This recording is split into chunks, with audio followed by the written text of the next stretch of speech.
Hello guys and gals, and welcome to another episode of Unique Items. Today we're going to be going over the unique item known as Bloodless Scream. The Bloodless Scream is a two-handed scythe, and it seems to be specifically made for Darkness Necromancers, although it doesn't necessarily have to be specifically a Darkness Necromancer. The Bloodless Scream has some very interesting effects, and as we go over it, I think you'll understand. Now, first off, it's a scythe, so it does get the passive ability of the life on kill. All scythes get the life on kill, including my scythe that I'm currently using right now, which is 317. As you can see, it's the same 317. We also have a 40.5% darkness skill damage, which does vary from 21% to 42%. As you can see, I do have this one upgraded 5 times, so that is pretty close to the maximum that you're going to get. I believe you can get as high as 820 item power, so I'm about 15 off from the maximum right now. It also has a 39% damage to chilled enemies, which is really nice because obviously you're going to be dishing out some pretty good chill damage as well with this particular item. We have 22.5% damage to frozen enemies as well, so not only do we get the damage to chilled, but also the damage to frozen, and all of these vary between 21 to 42%, as you can see. So if you can find a perfect version of this, it would be something like 42, 42, 42. Then we have a really massive cold resistance on this particular item. So it rolls between 57 and 83.8%, which is kind of insane, and would help you protect you from most cold damage effects. Then we come to the main show of this particular item, which is all of your darkness skills will now chill enemies for up to 40% chill. Your darkness skills have up to a 100% chance to generate 5, in this particular case I got a perfect roll, so 2 to 5, additional essence against frozen targets.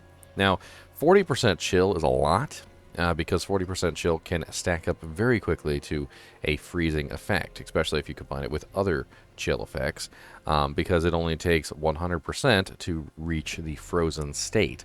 And this works for any darkness skill damage that you have on the Necromancer. So it doesn't matter what darkness skill you're using. You could be utilizing Decompose. You could be utilizing Reap. You could be utilizing Blight or Sever.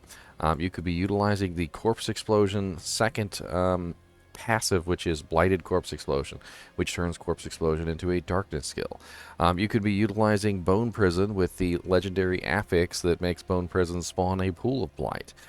You can also be utilizing, obviously, Shadow Blight itself, or maybe even, some of the Shadow Blight passives in combination with other effects.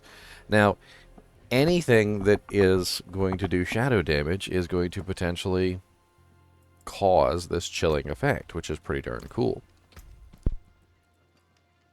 And let's go take a look at it, shall we? So the flavor text on this is, "My companion swung her odd weapon in a wide arc, and our pursuer stopped short. The look of horror on his face as his body fell to pieces will haunt me forever." The Ebon Pages, Canto 2, verse 11. That's really what's going on here, is that you can get a lot of freezing effects with this particular item. Now, let's go outside real quick, doesn't really matter where, and let's find some monsters so I can kind of show you how this works. Now, darkness skills are kind of bugged right now, unfortunately, so they do kind of like blot out the frickin' sun, which does make things a little bit difficult to show.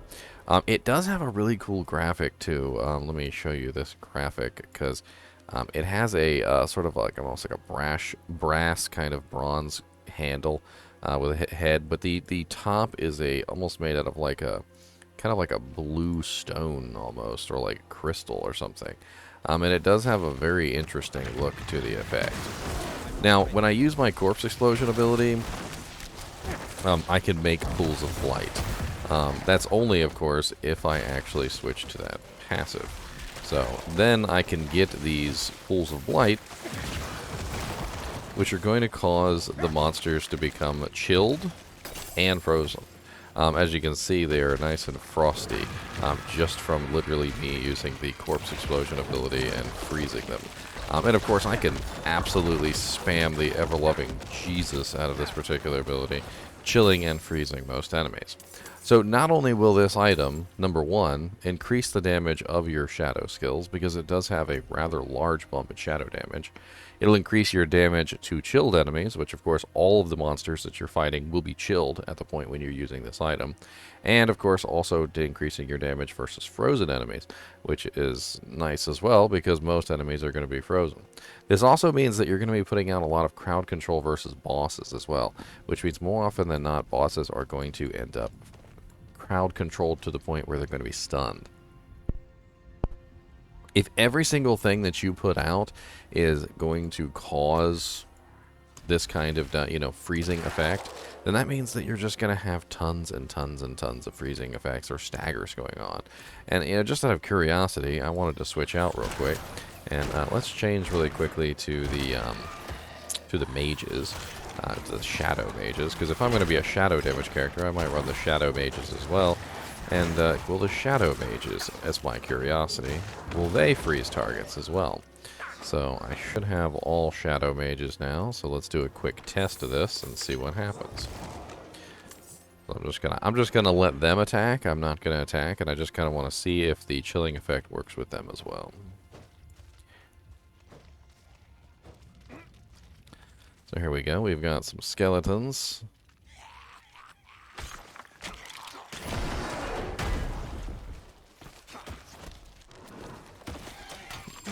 Don't necessarily see the chilling effect happening here. Not quite working the same way.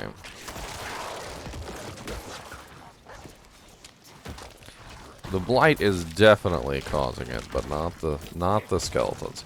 So I guess it does have to be me specifically that's doing the effect, not the actual skeletal mages. Which means in that case, if you're going to go with the freezing setup, you'd probably be going with the cold mages. And you can even go with the ones that causes the enemies to become vulnerable when they're frozen. It really kind of just depends on what you want to do with them. But obviously, this item has a lot of potential. And let's go over some of that potential real quick, shall we? So, first off, the number of abilities that you could potentially get this effect from is actually kind of insane. So first off, your builders. So Decompose is a pretty good builder for creating corpses, and so is Reap, but Decompose works better versus single targets. So even when you're attacking just to build corpses, even if you're going to be a no-summon Necromancer or a summon Necromancer, there's two pretty good options here for Decompose to get yourself a little bit of chilling effect. Obviously, we also have the slow on Decompose.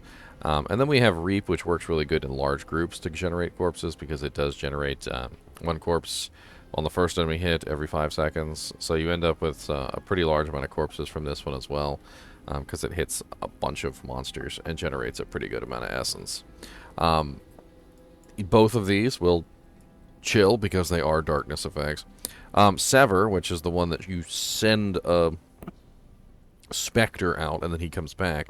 That one is also a darkness ability. And if we talk about the unique item that we had the other day, which you could combine with this, there is a unique item which allows a pool of light to spawn underneath of the of him as he travels, which I believe was I can't even remember which one it was. It was not Howl from Below. It was Greaves of the Empty Tomb. That's right. So create a severed, desecrated ground beneath the Spectre as he travels, which is more darkness damage. So another way that you could be applying some more chill effects to the targets. So Sever can be increased in some very interesting ways. The Pool of Blight, of course, is going to have some pretty nice chilling effects, and it also slows enemies. So there is some real serious crowd control abilities here. Number one, Blight slows by 25%, then it will also chill by 40%, and then on top of that, there is a 30% chance to immobilize enemies for 1.5 seconds on impact. So you've got a lot of crowd control potential there with Blight. And then even if you're not running any shadow abilities, you could potentially run Corpse Explosion with Blighted Corpse Explosion and get a pretty nice chill effect even on blinded corpse explosion, as I just show. And then, of course, you can beef up your shadow abilities with the shadow passives, and on top of that, we also have Shadow Blight, which has the ability for shadow damage to spread, to enemies, which is really quite interesting. And I was actually thinking about this one because, if any shadow damage is dishing out this chilling effect, and Shadow Blight is infecting other enemies with shadow damage, then potentially you could be infecting an entire screen with 40% chills relatively quickly with this type of ability.